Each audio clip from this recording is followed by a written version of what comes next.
అందరికీ ప్రత్యేకమైన వందనాలు పేరు పేరున తెలియజేస్తున్నాను. దేవుడు నాకు అనుగ్రహించిన ఈ ధన్యతను బట్టి దేవుని స్తుతిస్తూ, అలాగే మనలందరినూ ఈ యొక్క జూలై మాసపు చివరి వారంలోకి ప్రవేశపెట్టిన దేవునికి మనసారా కృతజ్ఞతా స్తోత్రాలు స్తుతులు చెల్లిస్తూ ఆయన నామాన్ని గణపరుస్తూ ఒకసారి మనందరం చేతులెత్తి ప్రభును స్తుతిద్దాం.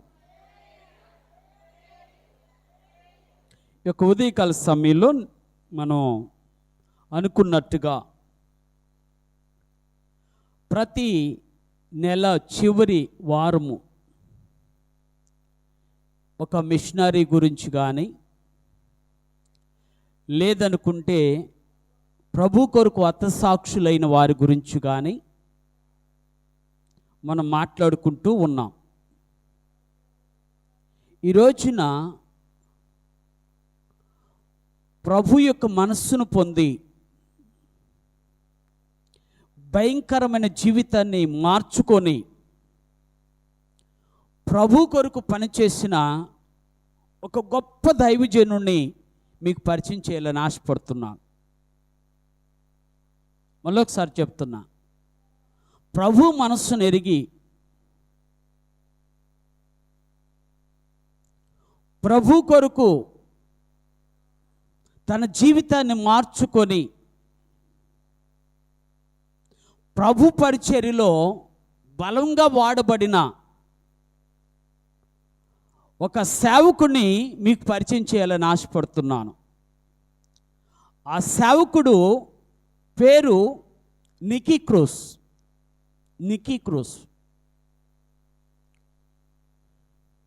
ప్రపంచ చరిత్రలో మనసును మార్చగలిగిన చరిత్ర ఈ బైబిల్కి ఒక్కటికే ఉంది. నీవు నేను చేతపడుతున్న ఈ బైబిల్లో ప్రపంచాన్ని తలక్రిందులు చేసింది. మరోసారి, ప్రపంచాన్ని తలక్రిందులు చేసింది. ఈ బైబిలు ప్రపంచాన్ని శాసించింది. ఈ బైబిల్ గ్రంథము నీ చేతిలో ఉన్నది. ఇది సామాన్యమైనటువంటి పుస్తకము కాదు. ఇది అద్భుతమైన అసామాన్యమైన పుస్తకము. ప్రభు చేత రాయించబడి, పరిశుద్ధాత్మని చేత రాయించబడి మనకు అనుగ్రహించబడిన ఈ పుస్తకము ప్రపంచ దేశాలలో మహా ముదురులన్నవారు, మహా భయంకరమైన జీవితాన్ని జీవించిన వారు, భయంకరమైనటువంటి నరహంతకులను మార్చినటువంటి ఘనత ఈ బైబిల్కే దక్కింది. ఇంకా చెప్పుకుంటూ పోతే దొంగలను మార్చింది, నక్సలైట్లను మార్చింది, నరహంతకులను మార్చింది, అలాగే వ్యభిచారులను దొంగలను కూడా మార్చినటువంటి ఘనత ఈ బైబిల్కి ఒక్కటికే దొరికింది. అందుకే చెప్తున్నా, ఈ నీ చేతిలో ఉన్న బైబిల్లో ఇది సామాన్యమైన పుస్తకము కాదు. సమర్థుడైన దేవుడు, సర్వశక్తిమంతుడైన దేవుడు, సర్వోన్నతమైన దేవుడు నా జీవితాలను బాగు చేయటానికి మనకు అందించిన ఒక దివ్యమైన పుస్తకము, పవిత్రమైన గ్రంథము ఈ బైబిల్. ఎందుకు ఈ విషయం చెప్తున్నాను అనుకుంటున్నారేమో. ఈ నికీ క్రూస్ అనే అతను ఎలాంటి భయంకరమైన జీవితాన్ని జీవించాడో, ఆ భయంకరమైన జీవితాన్ని జీవిస్తున్నటువంటి ఆ వ్యక్తిని దేవుని వాక్యము ఎలాగ పట్టుకుందో, దేవుని యొక్క సేవకుడు పలికిన మాట ద్వారా తన జీవితం ఏ విధంగా మార్చబడిందో, మార్చబడిన తన జీవితము యావత్ జీవితాన్ని దేవుని కొరకు పనిచేసి నేటి చరిత్రలో, క్రైస్తవ చరిత్రలో ఒక గొప్ప పేరు సంపాదించుకున్నాడు ఈ నికీ క్రూస్. ఈ నిక్కీ క్రూస్. ఆయన గురించి ఏముంది అయ్యా అనుకుంటారేమో, మేము కూడా ఇలానే మారేము కదా అనుకుంటారు. అవును, మీరు కూడా మారే ఉండొచ్చు. కానీ ఈయనకున్నటువంటి ఒక జీవితాన్ని, పాత జీవితాన్ని కనుక చూసినప్పుడు ఈయన ఒక భయంకరమైన తాంత్రిక విద్య నేర్చుకున్న, తాంత్రిక విద్యను ప్రదర్శిస్తూ, చేతబడులు చేస్తూ, మంత్రాలు వల్లిస్తూ, మనుషులను మభ్యపెడుతున్న ఒక కుటుంబానికి పుట్టిన కుమారుడు ఇతను. నాకు తెలిసినంత వరకు చిన్న కుమారుడు. ఆ మాట అంటుంటే నాకు కొంచెం భయం వేస్తుంది. ఆ చిన్న కుమారుడు ఆ తల్లిదండ్రుల దగ్గర ఉండి, ఆ తల్లిదండ్రుల యొక్క జీవన విధానాన్ని చూసి ఇక జీవితంలో ఇదే అనుకున్నాడట, ఏమైనా సరే వీళ్ళకి తిరుగుబాటు చేస్తేనే తప్ప ఎవరికి. అందుకని అతను ఎవ్వరి మాట లెక్క చేయకుండా తన ఇష్టానుసారమైన జీవితానికి అలవాటు పడ్డాడు. ఏం తల్లిదండ్రుల మాటను లెక్క చేయకుండా, తల్లిదండ్రులు కాదు అక్కడున్నటువంటి ప్రజల యొక్క పెద్దల మాటలను కూడా లెక్క చేయకుండా భయంకరమైనటువంటి జీవితాన్ని తన యొక్క 15 సంవత్సరాల లోపులోనే కొనసాగించాడు. తల్లిదండ్రులు విసిగిపోయారు. చూస్తానికి వీడు 15 సంవత్సరాలు లేవు, వీడేంటి ఇంత భయంకరమైన తిరుగుబాటుదారుడిగా మారిపోతున్నాడు, ఎందుకు వీడు ఈ విధంగా జీవిస్తున్నాడు, వీడిక్కడుంటే వాడు మమ్ములను, నా కుటుంబాన్ని ప్లస్ తన జీవితాన్ని పాడు చేసుకుంటాడని వాళ్ళ అన్న అమెరికా దేశంలో న్యూయార్క్ సిటీలో ఉంటే అన్న దగ్గరికి పంపించారు. అరే నువ్వు అక్కడన్నా బాగుపడతావేమో, ఎక్కడన్నా న్యూయార్క్ సిటీలో బాగుపడతావేమో, ఇక్కడ మా మాట వింటలేదు, మా అన్న దగ్గరికి వెళ్తే వాడి భయమన్నావు నీకు ఉంటుందేమో అని ఆలోచన చేసి అక్కడికి పంపిస్తే యథా రాజా తదా ప్రజ అన్నట్టు తన జీవితాన్ని భయంకరముగా అక్కడ కూడా తన అన్న మాటను వినకుండా రోడ్ల మీద జులాయిగా తిరుగుతూ, మీ భాషలో చెప్తున్న ఈ మాట, జులాయిగా తిరుగుతూ మనుషులను లెక్క చేయకుండా భయంకరంగా అనేకమైన వ్యసనాలకి తన 15వ ఏటనే ప్రారంభించాడు. తల్లిదండ్రులకు తిరుగుబాటు చేశాడు, తల్లిదండ్రుల మాటను వినకుండా ఉన్నాడు.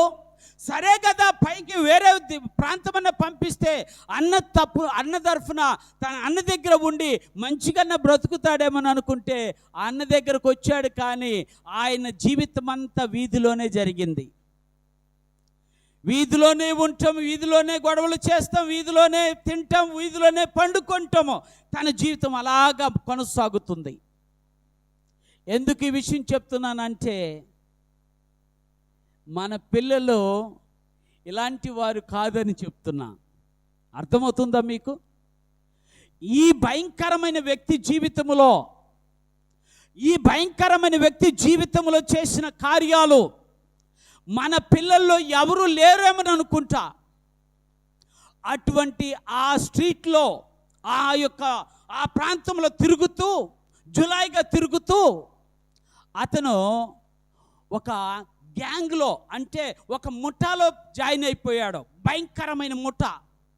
అది చరిత్రలో ఆ ముఠా పేరు కూడా రాశారు. ఏమంటే మావోస్ అనేటువంటి ముఠా. మావోస్ అనే ముఠాలో జాయిన్ అయిపోయాడు. ఇక ఎదురు లేదు నాకు, నేను ఏది చేసినా ఇక్కడ మాట్లాడేవాడు లేడు. పోలీసులు సహితము గడగడలాడిపోయేవాళ్ళట ఆయన చూస్తే. ఎవరు సహితం? ఎందుకంటే అంత భయంకరంగా మొదలైస్తే అక్కడ ఉన్నటువంటి మావోస్ అనేటువంటి ఆ నాయకులలో కొంతమంది ఇతన్ని నాయకుడిగా చేశారట.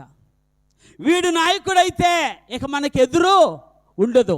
న్యూయార్క్ దేశంలో ఈ రోజున న్యూయార్క్ ప్రాంతంలో అనేకమైనటువంటి జీవిత విధానాలు అనేక విధాలుగా నాశనం చేసుకుంటున్న ప్రజలు ఆ ప్రాంతంలో ఉంటే ఈ యొక్క వ్యక్తి వాళ్ళ నాశనం చేయటానికి, వాళ్ళని దోసుకోవటానికి, వాళ్ళని ఇష్టానుసారంగా కొడటానికి, అవసరమైతే ఎదురు తిరిగితే చంపటానికి అన్ని మారణాయుధాలను తీసుకొని ఆ వీధిలో జులాయిగా తిరుగుతూ ఉండేవాడట. తిరుగుతూ ఉంటే ఒక రోజున దేవుని సేవకుడైన డేవిడ్ విల్కిన్సన్ అనేటువంటి ఒక దైవజనుడు దేవుడు మాట్లాడుతున్నాడట ఆ సేవకుడితో. అయ్యా, నువ్వు చూస్తున్నావు కదా, ఈ న్యూయార్క్ సిటీలో ఎంత భయంకరమైన అలజడులు జరుగుతున్నాయో, ఎంత భయంకరమైనటువంటి హత్యలు జరుగుతున్నాయో, దొంగతనాలు జరుగుతున్నాయో, నువ్వు ఎలాగ మౌనంగా ఉంటున్నావయ్యా అని దేవుడు మాట్లాడుతుంటే ఆ సేవకుడట ఆ పక్కన, ఆ వీధి పక్కన సువార్త ప్రకటించుకుందామని చెప్పి ఆ ప్రాంతంలో తిరుగుతూ ఉన్నాడట. ఆ వీధిలో తిరుగుతున్నాడంట, ఆ ప్రాంతంలో తిరుగుతున్నాడట. తిరుగుతూ వెంటనే ఈ మావోస్ అనేటువంటి ఆ గ్యాంగ్ ముఠాతో కలవాలి, ఏదో ఒక విధంగా వీళ్ళకి సువార్త చెప్పాలని ఆలోచన చేశాడట. నేటికి ఇదే పరిస్థితి, సేవకుల పరిస్థితి. భయంకరమైన మనుషుల మధ్య నీవు నేను బ్రతుకుతున్నాము అంటే, మరొకసారి చెప్తున్నా, భయంకరమైన మనుషుల మధ్య నీవు నేను బ్రతుకుతున్నామంటే మన దేవుడు మనల్ని బ్రతికిస్తున్నాడో, ఆయనే మన బంధకాల నుండి విడిపిస్తున్నాడు. ఆ యొక్క స్వార్థ చెప్పాలని వెళితే వెంటనే ఆ నాయకుడే కనపడ్డాడట, నికీ క్రూస్ కనపడ్డాడట. డేవిడ్ విల్కిన్సన్ అన్నాడట, నికీ క్రూస్, దేవుడు నిన్ను ప్రేమిస్తున్నాడు, అది నిన్ను చెప్పమని పంపించాడు అన్నాడట. ఎవరు తెలుసా మీకు? దేవుడు మిమ్మల్ని ప్రేమిస్తున్నాడు అనేది ఒక గొప్ప సువార్త, ఇక అంతకు మించిన సువార్త లేదు. దేవుడు నిన్ను ప్రేమిస్తున్నాడు, నిన్ను విడువక ప్రేమిస్తున్నాడు. నికీ క్రూస్ ఈ మాట విను అన్నాడట. పేరు పెట్టి, నికీ క్రూస్ అని పేరు పెట్టి, ఈ మాట విను, దేవుడు నిన్ను ప్రేమిస్తున్నాడు, నిన్ను తప్పక ప్రేమిస్తున్నాడు, విడువక ప్రేమిస్తున్నాడు నిన్ను, ఈ మాట విను అన్నాడట. నికీ క్రూస్కు కోపం వచ్చి పాళ్ళని చెంప మీద కొట్టి, ఏం మాట్లాడుతున్నావు, నేను ఎవరినో తెలుసా? ఈ ప్రాంతంలో భయంకరమైనటువంటి జీవితాన్ని జీవిస్తున్న వాడిని, ఇంకొకసారి ఈ మాట నాతో చెప్పావా నిన్ను చంపేస్తానన్నాడట. కదా, ఉందా ఈ రోజున? ఉంది. నేటికి ఈ తరము ఉంది. ఏ తరము? సువార్తను ప్రకటిస్తే చంపాలని చూసే తరము వచ్చేసింది, వస్తుంది కూడా, ఉంది కూడా. ఆ రోజున వెంటనే డేవిడ్ విల్కిన్సన్కి ఆత్మ ప్రేరేపణ వస్తే, ఆత్మ ప్రేరేపణలో ఆత్మశక్తితో మాట్లాడుతూ అన్నాడట, ఓ నికీ క్రూస్, నువ్వు చంపినా ఈ మాట నేను చెప్పకుండా ఉండలేను అన్నాడట. ఏమని? దేవుడు యేసు నిన్ను ప్రేమిస్తున్నాడు, నిన్ను విడువక ప్రేమిస్తున్నాడు అనే మాట నేను చెప్పకుండా ఉండలేను అన్నాడట. నికీ క్రూస్కి ఇంకా కోపం వచ్చింది. వచ్చి, ఏయ్, నువ్వు ఈ మాట ఇంకొకసారి చెప్పావంటే నిన్ను ముక్కలుగా నరుకుతానన్నాడట. ఎలాగా? అర్థమవుతుందా? ముక్కలుగా నరుకుతాను. నువ్వేమనుకుంటున్నావో? నువ్వు మాట్లాడుతుంది ఎవరితో తెలుసా? మావోస్ అనేటువంటి గ్యాంగ్ లీడర్తో మాట్లాడుతున్నావు, ముఠ నాయకుడితో మాట్లాడుతున్నావు. ఇంకొకసారి మాట్లాడావంటే నిన్ను ముక్కలుగా నరుకుతానన్నాడట. వెంటనే డేవిడ్ విల్కిన్సన్ అన్నాడట, అయ్యా, నువ్వు నన్ను ముక్కలుగా నరుకుతావు అనేది నిజం, నరకగలిగిన సమర్థుడు అని కూడా నాకు తెలుసు. ఎందుకంటే ఈ యొక్క ప్రాంతాన్ని గడగడలాడించిన వాడవు. ఆఫ్టర్ ఆల్ నేను ఎంత, కానీ ఒక్కటి మాట చెప్తున్నా, నువ్వు నరికిన ప్రతి ముక్క నిన్ను దేవుడు ప్రేమిస్తున్నాడనే చెప్తాది అన్నాడట. దేవుని స్తోత్రాలు. ఏ ముక్క? నువ్వు నరికిన ప్రతి ముక్క ముక్కలు ముక్కలుగా నరుతానన్నావు చూసావా? ఆ ముక్కలు ముక్కలుగా నరికే ప్రతి ముక్క దేవుడు నిన్ను ప్రేమిస్తుడననే మాటే వినిపించేలాగా చేస్తాడు దేవుడు. అదే పలుకుతుంది, ఆ మాటే పలుకుతుంది అన్నాడట. బాబోయ్, వెంటనే నికిక్రూస్కి భయం పట్టుకుంది. ఏంటింత ఇది? మేము చంపడం తెలిసిన వాళ్ళము, కానీ మేము ప్రేమించబడతాం తెలియలా. కానీ ఈయన అంటున్నాడు ఏంటి మాట? నిన్ను దేవుడు ప్రేమిస్తున్నాడు, నిన్ను చంపినా నిన్ను దేవుడు ప్రేమిస్తున్నాడు అని చెప్పి, నిన్ను ముక్కలు ముక్కలుగా నరికినా నీ ప్రతి ముక్క నిన్ను దేవుడు ప్రేమిస్తున్నాడనే చెప్తాను అంటుంది కదా. ఏమిటని చెప్పి ఆలోచించడం ప్రారంభం చేశాడట. అయినా మీకు ఒక విషయం చెప్పనా?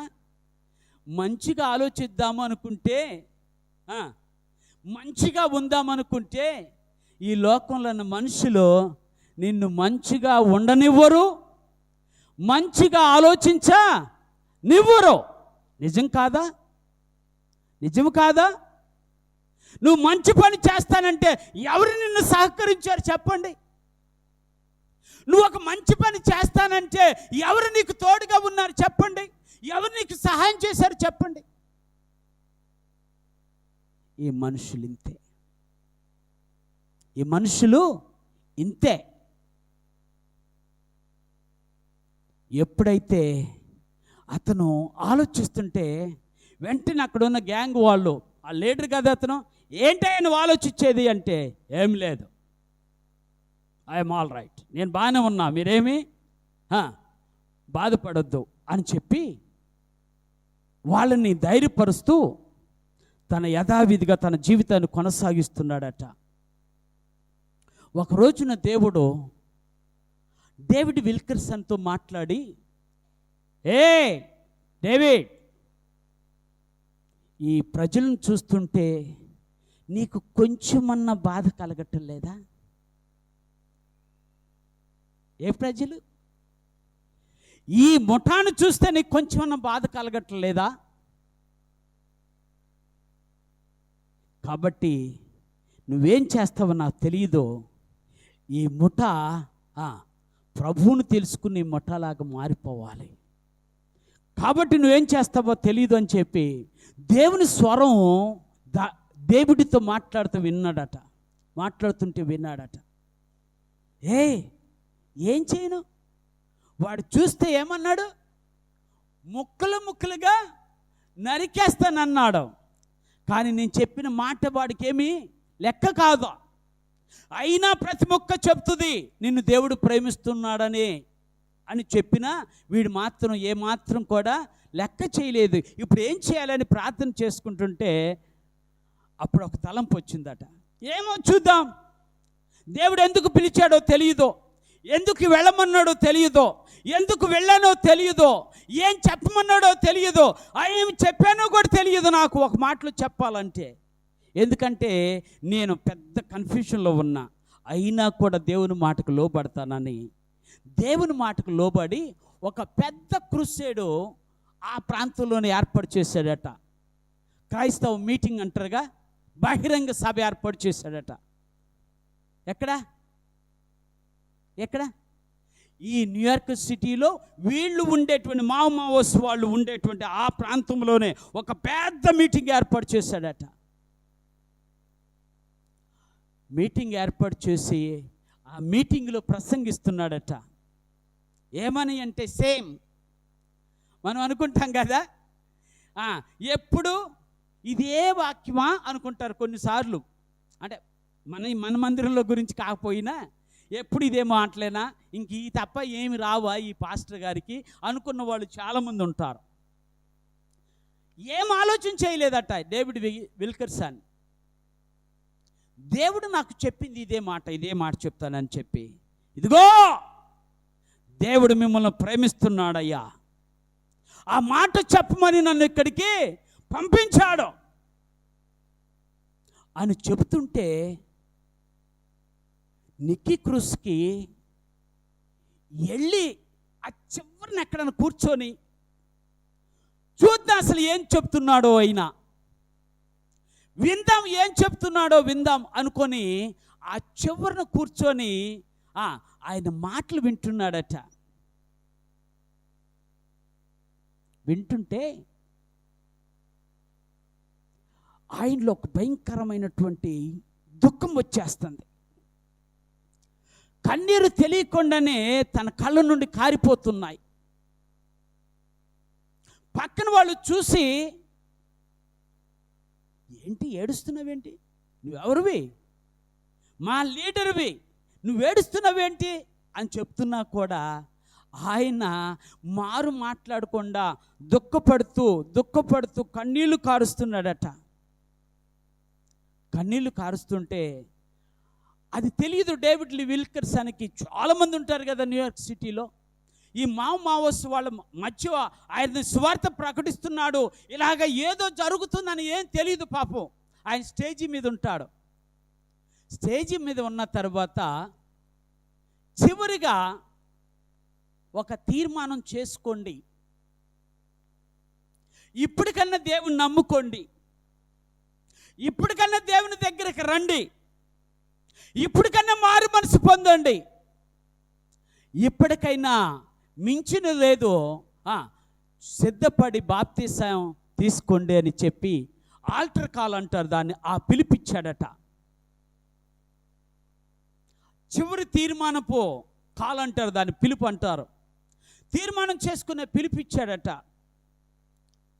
ఇస్తే ఆ మాట విని ఏడుస్తున్నాడు చూసారా నికీ క్రూస్, వచ్చి అలాగ నిలబడ్డాడట. తన వాళ్ళందరూ ఒక్కొక్కళ్ళు వస్తున్నారు. వస్తుంటే డేవిడ్ విల్కర్సన్ అన్నాడట, అయ్యా మీరే ఇప్పుడు ఇక్కడ ఉన్నటువంటి ప్రజల దగ్గరికి వెళ్ళి కానుకలు పట్టండి అని చెప్పాడట. ఏం మాట్లాడతలా, కానుకలు పట్టండి అని ఎందుకు చెప్పాడో నాకు అర్థం కాలేదు. ఎందుకంటే వీళ్ళు దొంగలు కదా, వీళ్ళు దోచుకునే మనుషులు కదా, వీళ్ళ పశ్చాత్తాపం ఎంతవరకు ఉందో తెలియదు కదా, వీళ్ళ హృదయం ఎంతగా మారిందో తెలియదు కదా, మారు మనసు పొందారో లేదో తెలియదు కదా, బాప్తిసం ఇంకా తీసుకోలేదు కదా, వీళ్ళు ఏం చేస్తారని చూద్దాం అనుకున్నాడో, లేదా దేవుడు తను బయలుపరిచి వీళ్ళతోనే కానుకలు పట్టించండి అన్నాడో. చివరికి కానుకలు పట్టించారట. అందరూ కానుకలు పట్టి అందరూ తీసుకొచ్చి మరలా డేవిడ్ విల్కర్సన్ ముందు నిలబడ్డారట. నిలబడితే ఇప్పుడు చెప్పండి, మీలో ఎంతమంది ప్రభు నమ్ముకోవాలని ఆశపడుతున్నారో, మారు మనసు పొందాలని ఆశపడుతున్నారో మీరు మోకరించండి, మీకోసం నేను ప్రార్థన చేస్తాను అన్నాడట. మొదటి లైన్లోనే నికీ క్రూస్ నిలబడి మోకరించి డేవిడ్ విల్కర్సన్తో ప్రార్థన చేయించుకున్నాడట. డేవిడ్ విల్కర్సన్ ఏం పెద్ద ప్రార్థన చేయట్లా, ఒకే ఒక ప్రార్థన, రెండు మాటలు, దేవా వీరి పాపములను క్షమించు, వీరి దోషములను పరిహరించు అన్నాడట. నికీ క్రూస్లో ఇంకా భయంకరమైన ఏడుపు వచ్చేస్తుంది. ప్రేమించే దేవుడు ఈయన, రెండోది క్షమించే దేవుడు ఈయనే అనుకున్నాడట. ఇక వెంటనే చేతులెత్తి నేనే ప్రభు నమ్ముకున్నాను అని చెప్పాడు. నేనే ప్రభు నమ్ముకుంటున్నాను అని చెప్తే వాళ్ళతో పాటు వాళ్ళ స్నేహితుల్లో చాలామంది ప్రభు నమ్ముకోవటం మొదలెట్టారట. ప్రభు నమ్ముకోవటం అలాగ నమ్ముకున్నటువంటి ఆయన న్యూయార్క్ సిటీలోనే స్వార్థకుడుగా మారి స్వార్థ చేస్తూ సంఘాన్ని కట్టి సుమారుగా 9 పుస్తకాలు రాశాడు. ఎన్ని పుస్తకాలు? ఆ పుస్తకాల్లో ఒక ఫేమస్ పుస్తకం ఏంటంటే devil has no mother. Devil has no mother అంటే దెయ్యానికట్ట తల్లి లేదంట. అంటే తెలుగులో చెప్తున్నా, ఏమి లేదు, అంటే మీకు అర్థమైందా? అర్థం కాలేదేమని అనుకున్నా. దెయ్యానికి తల్లి లేదంటే దెయ్యం ఇంకొకరిని తయారు చేయదు అని అర్థం. అర్థమైందా? ఎవరి దెయ్యం ఇంకొకరిని తయారు చేసే శక్తి లేదు. అందుకే చెప్తున్నా, నీకు నువ్వు పాడైతే తప్ప, నీకు నువ్వు పాడవ్వాలనుకుంటే తప్ప నిన్ను పాడు చేయగలిగిన శక్తి ఈ లోకములో ఉన్న ఏ దెయ్యానికి లేదు. ఏ దెయ్యానికి, ఏ సాతానుడికి లేదు. వాడు వచ్చి ఏం చేస్తాడంటే ఆదామును అవ్వకు చెప్పినట్టు ఇది నిజమా అని ప్రారంభం చేస్తాడు. నువ్వు లొట్టలు వేసుకొని వాడి ముందు నిలబడి అవునా అట్లా నేనా అనుకుంటావు. ఇక అన్ని అట్లు వేస్తావు. ఏ అట్లు అట్లానేనా ఎట్లానేనా అనుకుంటానే అన్ని కథలు చెప్పేస్తాడు వాడు. చివరికి వాడికి లోబడతావు. అందుకనే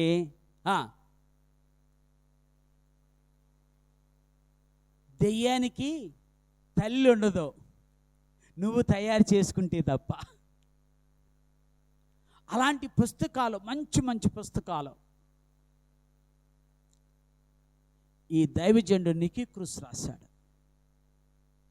నికీ క్రూస్ రాశాడు. ఈ రోజున ప్రపంచంలో ఈవెన్ సిన్ అబ్సెషన్ అనే ఒక పుస్తకం కూడా రాశాడు.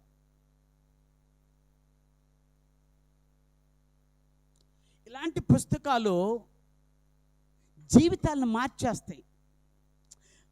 అంటే మన పుస్తకాలు చదవద్దు అంటలే నేను, మీరు చదువుకునే పుస్తకాలు చదవద్దు అంటలే, కానీ జీవితాలను మార్చగలిగిన పుస్తకం మాత్రం ఒకటి ఉంది. అది మాత్రం తప్పక చదవండి. అదే నువ్వు నేను చేత పట్టుకున్నటువంటి బైబిల్ గ్రంథం.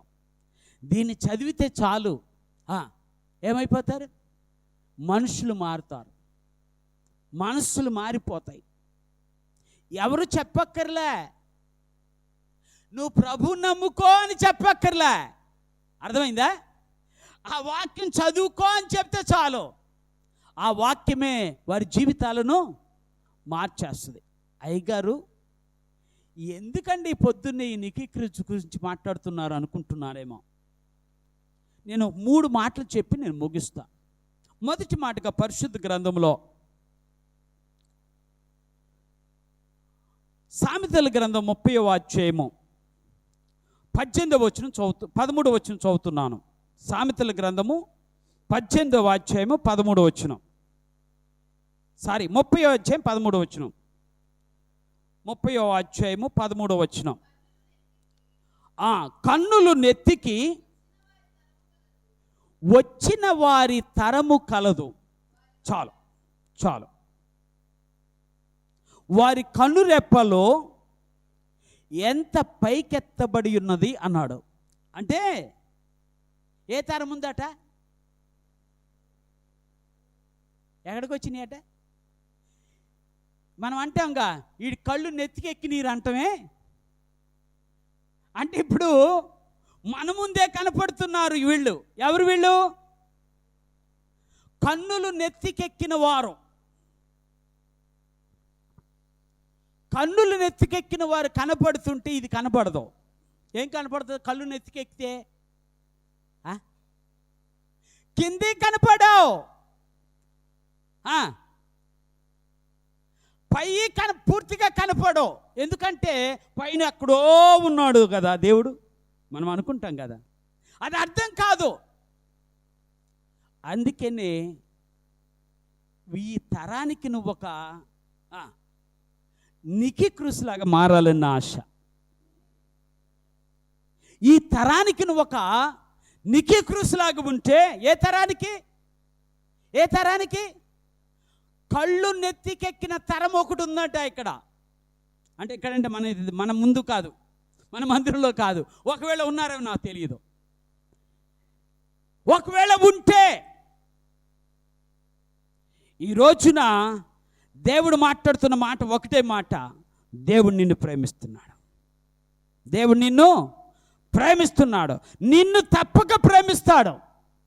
నిన్ను తప్పక ప్రేమిస్తాడు. నీ స్థితిని చూసి కాదు, నీ పరిస్థితిని చూసి కాదు, నీ హృదయ అంతరంగాన్ని చూసి కాదు, నీవు చేసే క్రియలను బట్టి కాదు, ఆయన కృపను బట్టే నిన్ను ప్రేమిస్తున్నాడు, నన్ను ప్రేమిస్తున్నాడు, మనందరిని ప్రేమిస్తున్నాడు. ఆ తరానికి మీరు ఈ మాట చెప్పాలి. దేవుని స్తోత్రం. ఇంకొక తరం కూడా నేను మీకు బైబిల్లో చెప్తున్నాను. ఒక్కసారి పరిశుద్ధ గ్రంథంలో న్యాయాధిపతుల గ్రంథము 2వ అధ్యాయము 10వ వచనం చదువుతున్నాను. న్యాయాధిపతుల గ్రంథము 2వ అధ్యాయం 10వ వచనం. ఆ తరము వారందరూ వారి పితరుల యొద్దకు చేర్చబడిరి. వారి తర్వాత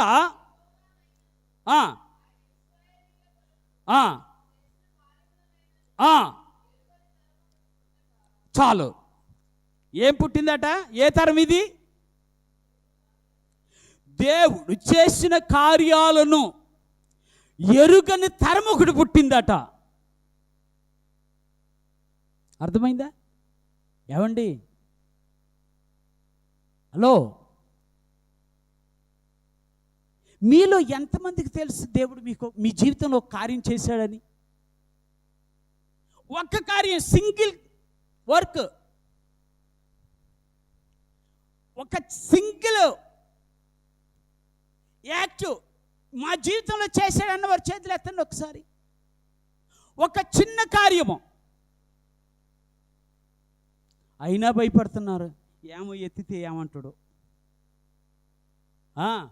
ఏమండి, ఈరోజు నువ్వు బ్రతికావంటే కారణం నా ప్రభువే. ఈరోజు నువ్వు ఉన్నావు అంటే కారణము నా ప్రభువే. నీకంటే గొప్ప భక్తిపరులు, నీకంటే యోగ్యులు, నీకంటే మంచివారు, నీకంటే మంచి ప్రవర్తన కలిగిన వారు ఈ దినం లేదు. ఈ దినం చూడలే, ఈ దినం చూడలే. కానీ దేవుడు నీకు ఇచ్చాడు. దేవుని స్తోత్రాలు. ఇంతకంటే ఏం కావాలి నీకు?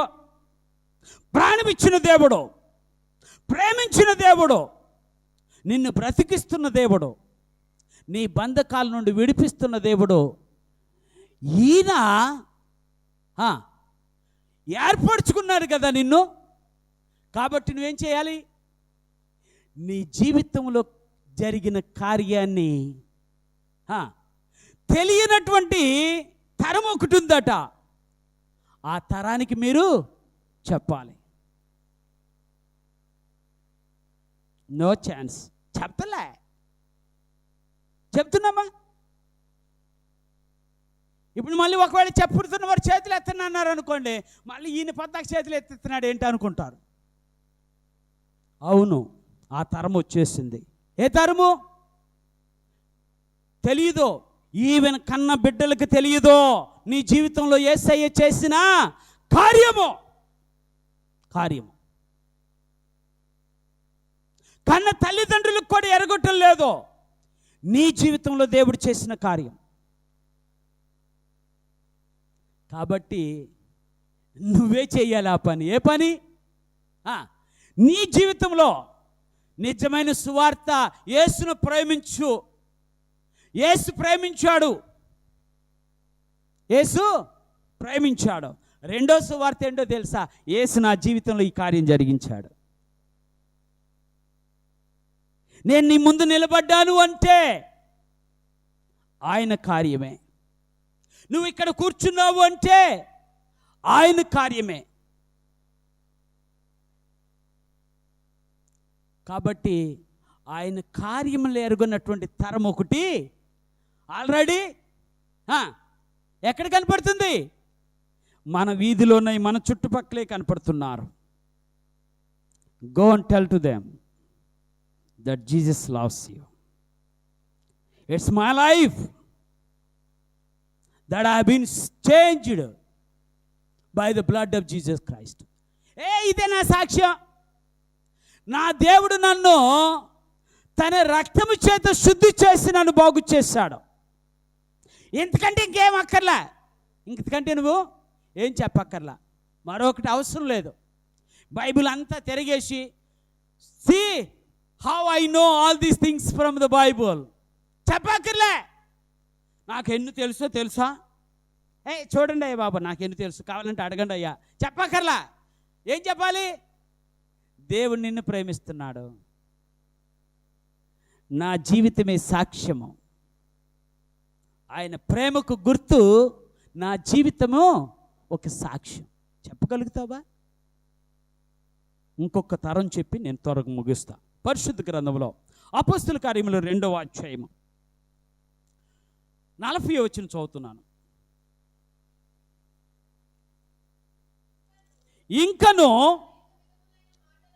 ఇంకను అనేక విధములైన మాటలతో సాక్ష్యమిచ్చి మీరు మూర్ఖులకు ఈ తరము వారికి వేరై రక్షణ పొందుడి. ఏ తరము? అర్థమైందే? కళ్ళు నెత్తికెక్కిన తరము, యేసు కార్యాలు ఎరుగని తరము. 3వ తరము మూర్ఖులకు ఈ తరము. ఏ తరం అంటారు? అర్థమవుతుందా? ఏ తరం మంది? మూర్ఖులకు ఈ తరము వారికి వేరైన తరము. దేవుని స్తోత్రాలు. వేరు కాని తరం ఉంది. మూర్ఖులైన తరము ఒక తరం ఉంది. ఏంటంట?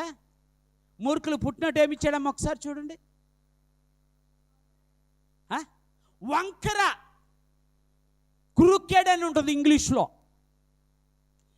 ఏ తరంలో ఉంటున్నాం మనం?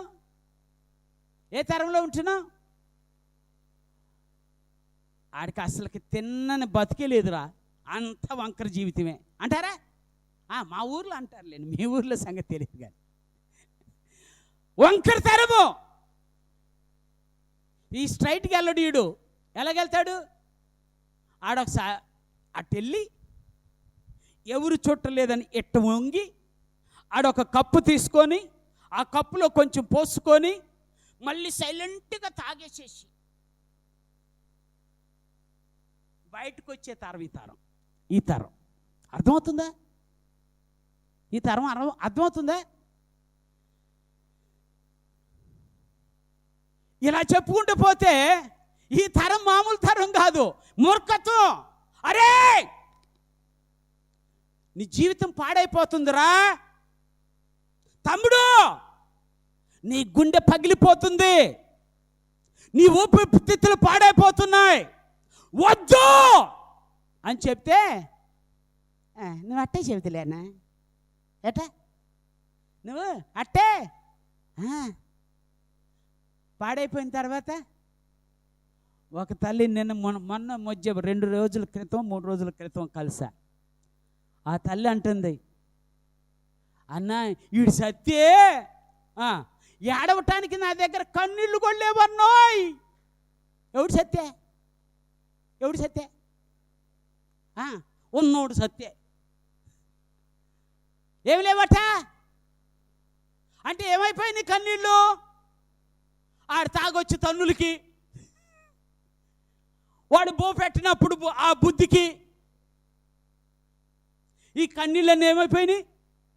కారిపోయినాయి. ఇక రావట్లే. ఏడుద్దామన్నా రావట్లే, ఏడవాలన్నా రావట్లే. మళ్ళీ అక్కోళ్ళు వచ్చి ఏమని అనుకుంటారు, మళ్ళీ సుక్కరావు నీటిలో ఏడవుతుంది. దండం పెడతానయ్యా, దండం పెడతా. మన తరంలో పాడైపోతున్న ప్రజలున్నారు, నాశనమవుతున్న ప్రజలున్నారు. మూర్ఖమది, ఆ మూర్ఖత్వంతో నశించిపోతున్న వారు ఉన్నారు. వారికి నువ్వు చెప్పాల్సిన సమయము ఆసన్నమైంది. వింటాడా, వినడా, కొడతాడా, కొట్టడా, అది నీకు అవసరం లేదు. నేటికి ఈ బైబుల్ బ్రతికే ఉందంటే కారణం ఏంటో తెలుసా? నేటికి ఎంతమంది బైబిల్ను చింపుతున్నారో రోడ్ల మీదకి వెళ్తే మీకు అర్థమవుతుంది. తీసుకొని రమ్మొక్కలే ఎందుకు వస్తున్నావు మా ఇంటికి? మా వీధిలోకి ఎందుకు వస్తున్నావు? బళ్ళు ఆపి బైబిల్ చించినటువంటి మనుషులు మన చుట్టుపక్కలే ఉన్నారు. యేసయ్య చెప్పిన మాట ఏంటో చెప్పనా? అమ్మా, అయ్యా, శరీరాన్ని చంపువానికి భయపడవద్దు, ఆత్మను దేహమును చంపువానికి భయపడు. ఆ తరం కావాలి. ఏ తరం? ఆత్మను దేహమును చంపేటువంటి దేవునికి భయపడే తరం కావాలి. ఆ తరము మన తరం అయితే బాగుండు. ఈ తరము మన తరం అయితే బాగుండు. అది నీ పిల్లలకి సమృద్ధిగా దొరుకుతుంది. దేవుని స్తోత్రాలు. నువ్వేం చెప్పక్కర్లా, అయ్యా బాగుపడని చెప్పక్కర్లా, దేవుడు ప్రేమిస్తున్నాడు అని చెప్తే చాలు. దేవుడు ప్రేమిస్తున్నాడు, ఈరోజు నా జీవితం ఇదే అని చెప్తే చాలు. నేను ఎలా మారానో నీకు కనపడాలని చెప్తున్నా. నా దేవుడు ఎలా మార్చాడో నన్ను. అందుకనే చివరి మాటకు ఒక వచనం చదివి నేను ముగిస్తా. పరిశుద్ధ గ్రంథములో కీర్తనల గ్రంథము 13వ కీర్తన 5వ వచనం ఒకసారి చదివి నేను ముగిస్తున్నా. కీర్తనల గ్రంథము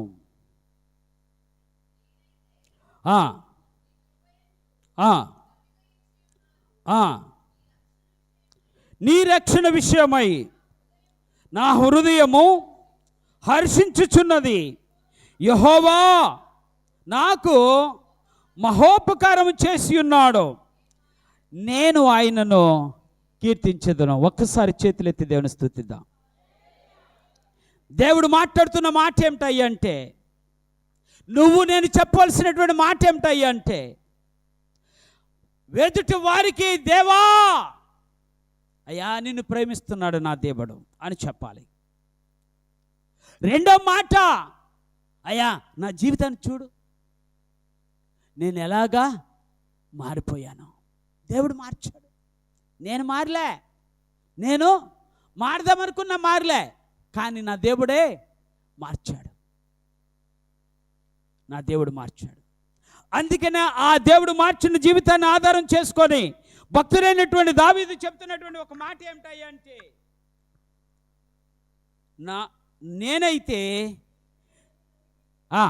నేనైతే నీ కృపయందు నమ్మిక ఉంచి ఉన్నాను, నీ రక్షణ విషయమే నా హృదయం హర్షించుచున్నది. యెహోవా నాకు మహోపకారములు చేసి ఉన్నాడు, నేను ఆయనను. ఇదే నీ తీర్మానం అయితే నువ్వు ధన్యురాలవు. ఇదే నీ తీర్మానం అయితే నువ్వు ధన్యుడవు. ఎందుకంటే నీ హృదయం హర్షించబోతుంది. నీ హృదయము హర్షించబోతుంది. దేవుడు నీ పట్ల చేసిన కార్యముల గురించి నువ్వు స్తుతించడం అలవాటు చేసుకుంటావు, దేవుణ్ణి కీర్తించడం అలవాటు చేసుకుంటావు, నీ జీవితాన్ని సరిచేసుకుంటావు, దేవుని కొరకు సరిదిద్దుకొని బ్రతికే జీవితంగా నీకీ క్రూస్లాగా మారిపోతావు. దేవుడు నువ్వు బుక్స్ రాయక్కర్లా, రాబోయే తరం చెప్పుకోవడానికి నీ జీవితమే ఒక బుక్ అయిపోవునుగాక. ఏది అక్కర్లేదు మళ్ళీ మరొకటి. నీ జీవితం ఏమైపోవాలి? చదువుకోండి అయ్యా, నేను ఎలా ఉన్నానో చూసుకో అని ఆ తరానికి చెప్తే నువ్వెంత ధన్యురాలవో. నా ప్రియ సహోదరులారా, ఆ తరం కోసం చూద్దాం. ఏ తరం కోసం?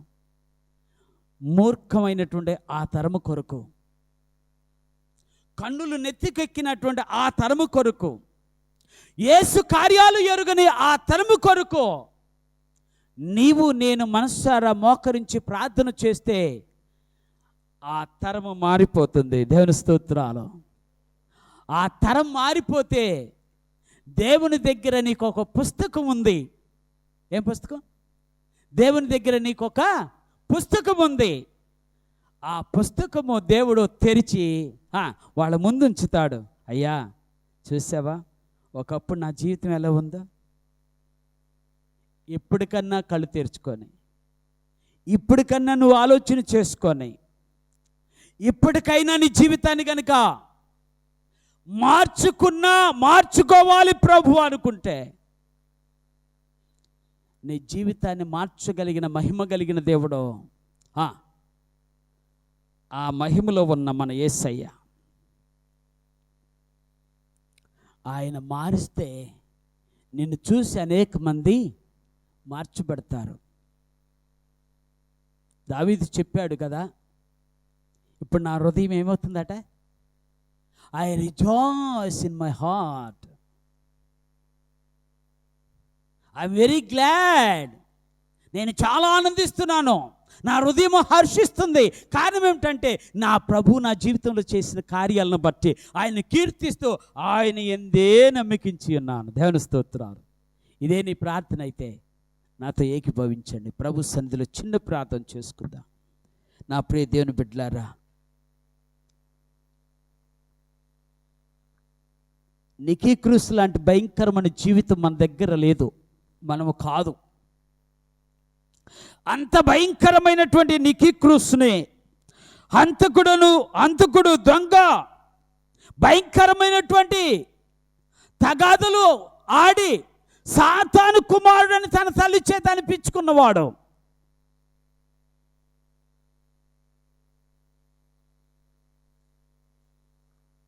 యేసయ్య ప్రేమ ఆయన మార్చింది.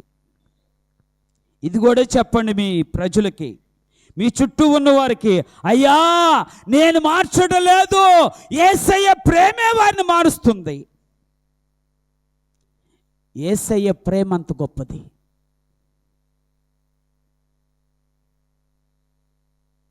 ఇదే నీ యొక్క ఆలోచన అయితే, తీర్మానం అయితే,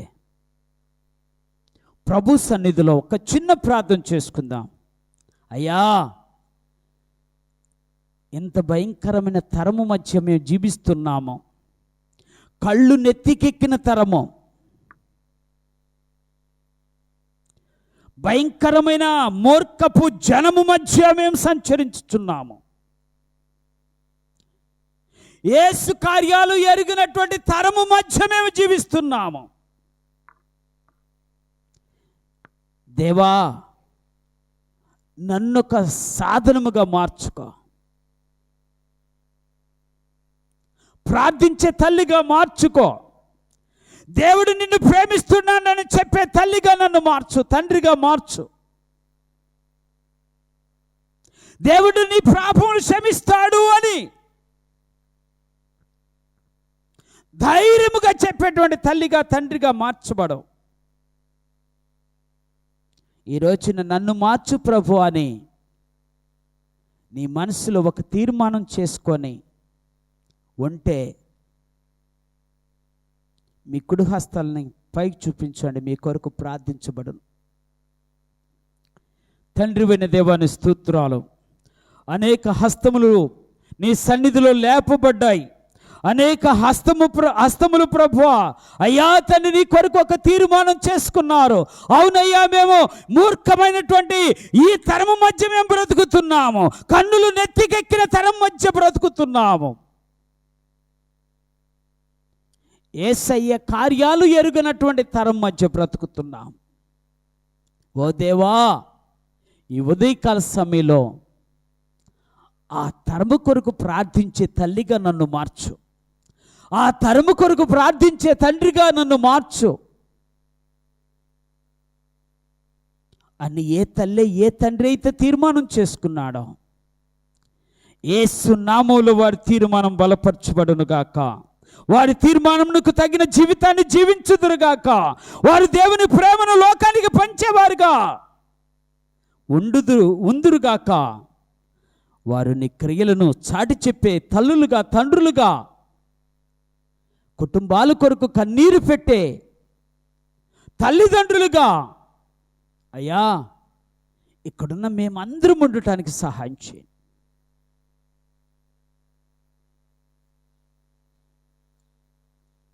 వారి జీవితాలు నాశనమైన తర్వాత,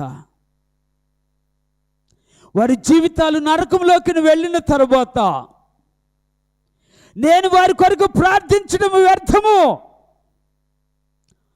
అది వెళ్ళకముందే నా యేసయ్య పాదాల దగ్గర పాడి ప్రార్థిస్తున్నాను. అలాంటి తరము నీ నామంలో మార్చబడుదురుగాక. నీ అభిషేకపు శక్తి, ఆత్మశక్తి నీ బిడ్డలు అనుభవించి దీవించబడుదురుగాక. నీ కృపా దీవులు మా అందరితో ఉంచి నడిపించమని యేసు నామమున ప్రార్థించి వేడుకుంటున్నాను పరమ తండ్రి.